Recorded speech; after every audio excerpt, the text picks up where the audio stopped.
আপনার শরীরের যে চামড়াটা, যে স্কিনটা, এটা নষ্ট হবে কী কারণে জানেন? যদি আপনি প্রতিদিন সাবান দিয়ে গোসল করেন তাহলে দেখবেন চামড়াটা খুরখুরে হয়ে যাবে, খসখসে হয়ে যাবে।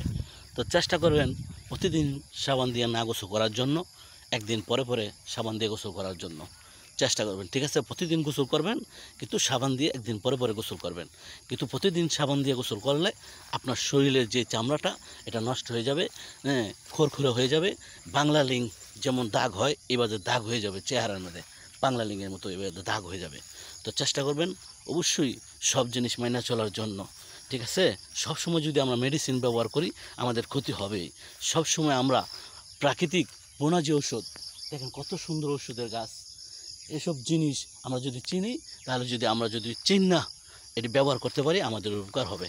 আর এই জিনিসগুলো খেয়ে কিন্তু গরু, ছাগল, হাঁস, মুরগা বেঁচে থাকে।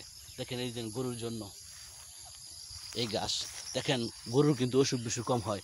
গরু কিন্তু চেহারার মধ্যে কোনো মেডিসিন মাখে না, তারপরেও কিন্তু আল্লাহ তাআলা গরুকে সুস্থ রাখে, ছাগলকে, খাসিকে সুস্থ রাখে। আমরাও ইনশাআল্লাহ সুস্থ থাকতে পারবো যদি আল্লাহর হুকুম মেনে চলে, ইনশাআল্লাহ।